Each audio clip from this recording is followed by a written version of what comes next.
Get ready because today we are uncovering two transitional British coins that changed the nation's money forever. Coins that millions handled, spent, and overlooked. Yet today certain examples are prized by collectors and worth far more than their modest face value. These are not just 5-pence pieces. They are historic bridges between old and new Britain, struck at the dawn of decimalization, carrying royal symbolism, national identity, and in some cases, surprising rarity. From massive mintages to elusive high-grade survivors and fascinating mint errors, we are diving deep into the value, history, and collector demand behind two of the most important early decimal coins ever issued. If you think 5-pence is ordinary, think again. The 1968 Elizabeth II 5 new pence coin. To truly understand the 1968 5 new pence coin, we must step into Britain in the late 1960s. For centuries, the country had operated under a complex monetary system of pounds,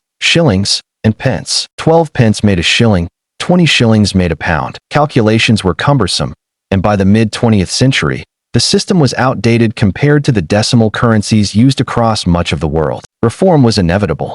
The British government announced that the nation would convert to a decimal system on February 15, 1971, a day that would become known as Decimal Day. But preparing an entire population for monetary change required careful planning. New coins needed to be introduced gradually so that businesses and citizens could adjust. That is where the 1968 5 new pence coin entered history.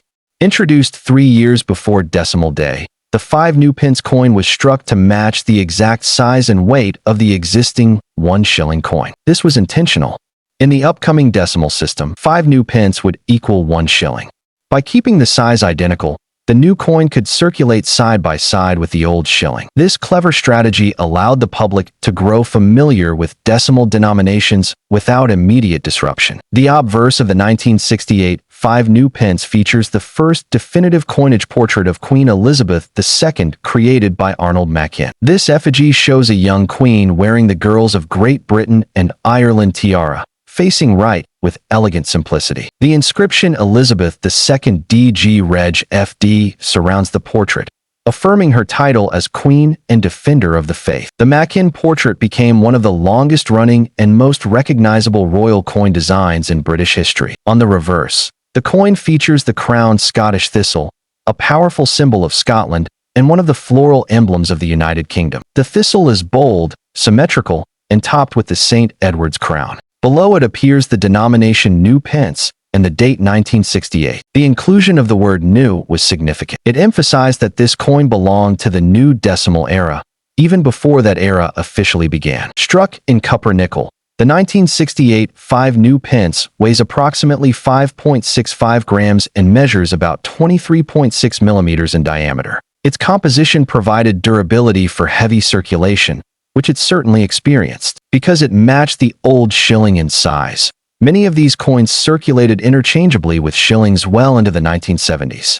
Now let's examine mintage, because this is where collector perception often begins. The Royal Mint produced a substantial quantity of 1968 5 new pence coins. Official figures indicate a mintage of approximately 63.5 million pieces. At first glance, that suggests the coin is common, and indeed, circulated examples are still relatively easy to find. However, survival in high grade tells a different story. These coins entered circulation years before Decimal Day and remained in use for decades. The large-size 5 pence continued circulating until 1990, when it was replaced with a smaller version to reduce metal costs and align with European coinage standards. Once withdrawn, many older coins were melted. This melting reduced the surviving pool of uncirculated and high-grade specimens. In heavily circulated condition, the 1968 5 new pence typically carries modest value, often between 50 pence and a few pounds depending on wear. In extremely fine condition, values can rise to 5 or 10 pounds. But when you step into brilliant uncirculated territory, prices climb significantly. Well-preserved coins with strong luster and minimal contact marks can sell for 20 to 40 pounds. Certified top-grade examples, especially those graded at the highest levels by professional grading services, can command even higher premiums. Error coins add another dimension to value. Off-center strikes, where the coin design is misaligned, are highly collectible. The more dramatic the misalignment while retaining a visible date, the greater the potential value. Some dramatic off-center 1968 5 coins have sold for over £100, depending on eye appeal and severity. Double die varieties are another area of interest. These occur when the working die receives a doubled impression during hubbing, causing subtle duplication of lettering or design elements. Collectors examine the queen's portrait and the lettering for signs of doubling. Authenticated examples can command substantial premiums. Broad strikes, caused by the absence of a retaining collar during striking, result in coins that are slightly larger with softer rims. These are scarce and appealing to error specialists. Additionally, coins with unusual die cracks, clipped planchets, or lamination errors can bring strong prices in the niche error market. Collector interest in the 1968 5 coin stems from its status as a pre-decimalization issue. It represents preparation,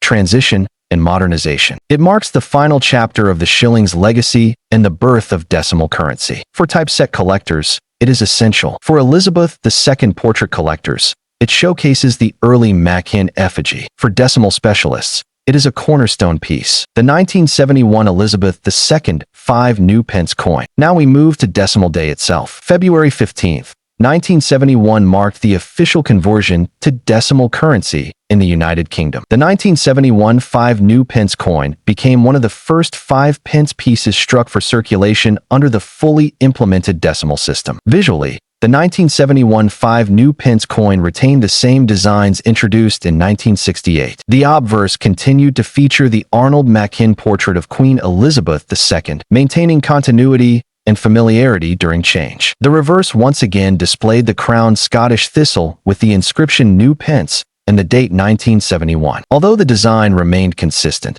the historical context shifted dramatically. Unlike the 1968 issue, which prepared the public for change, the 1971 coin represented change realized. It was among the first decimal coins that symbolized a modernized Britain operating under a simplified currency structure. The mintage of the 1971 5 was significantly higher than its 1968 predecessor. To meet nationwide demand during the transition, the Royal Mint struck approximately 169 million pieces. This large mintage ensured widespread availability, making circulated examples common today. In worn condition, 1971 5 coins typically trade for face value or slightly above. However, as with the 1968 issue, high-grade examples tell a different story. Because these coins were heavily used for nearly 2 decades before the size reduction in 1990, pristine survivors are less common than the raw mintage implies. Brilliant uncirculated examples with strong luster and clean surfaces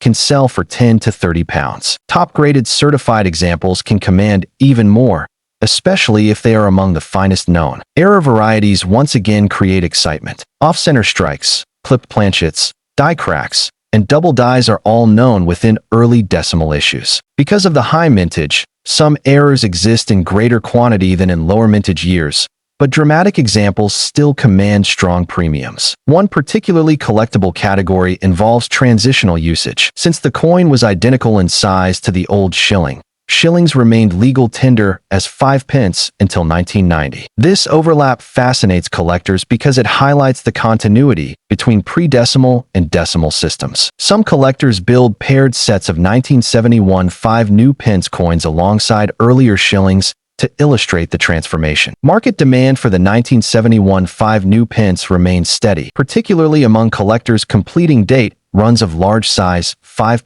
coins. While common in circulated grades, the coin gains real collector value in high uncirculated condition or as a certified error piece. The broader significance of both the 1968 and 1971 issues lies in their role within British monetary reform. Together, they tell the story of preparation and execution. The 1968 coin prepared the nation. The 1971 coin confirmed the transition. Both carried the crowned thistle, symbolizing unity and tradition. Both featured the youthful Machin portrait of Queen Elizabeth II, reinforcing stability during economic change. When the large 5 was replaced with a smaller version in 1990, an era ended. Many earlier coins were withdrawn and melted, thinning the surviving population. Today, collectors recognize these large coins as tangible artifacts of Britain's decimal revolution. For investors, the key remains condition and rarity. Circulated examples are affordable and accessible, but high-grade certified coins and dramatic mint errors offer stronger long-term potential. As decimal-era coin collecting continues to grow, competition for the finest known specimens intensifies. The 1968 and 1971 Elizabeth II 5 new pence coins may appear simple at first glance. Yet within their copper-nickel surfaces lies a powerful story of modernization,